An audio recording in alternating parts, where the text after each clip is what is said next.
Punjabi radio USA लेके आया है ताई फिनो दियां तत्तियां।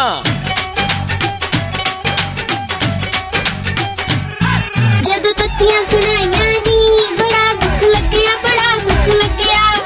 मैं तो सच्ची गल करदी आ, बुरी तो आपे लग जांदी आ। जदों तत्तियां सुनाइयां नी बड़ा दुख लग्या, बड़ा दुख लग्या।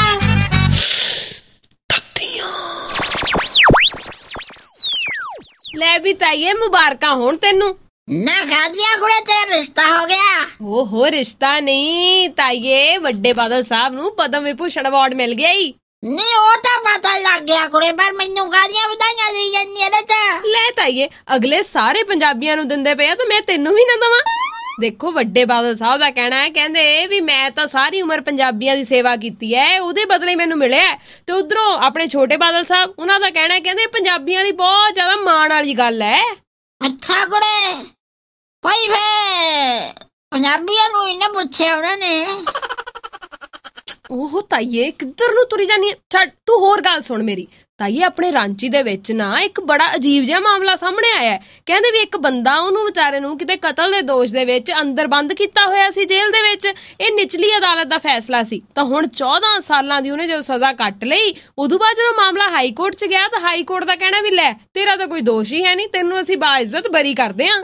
मैं कहने धन्नवाद कुड़े बंदे दी सुनी गई। मैं तो अज ही कहनी भाई भी चुन्नी चढ़ाया वे माता दे जाके। कादी चुन्नी ताईए?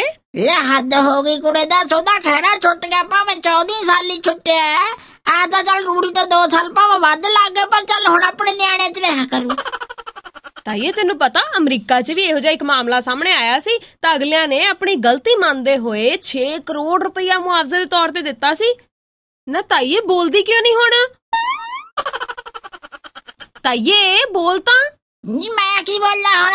6 करोड़ भाई अमरीका ने देता। जे तेनू ऐ लगदा भाई अदालत कह दू भाई जिन्नू 14 साल अंदर रखिया इहनू हुण मुआवजा भी दिओ, तो फिर ना तो फिर जदों भाई बड़े जे अफसर ने जाके पुछया क्यों भाई चाहिदा मुआवजा, अगे तेनू पता ही है भी की बोलू बेचारा।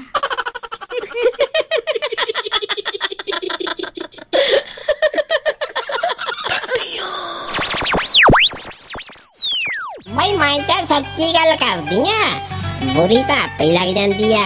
जदों तत्तियां सुनाइयां नी बड़ा दुख लग्या, बड़ा दुख लग्या।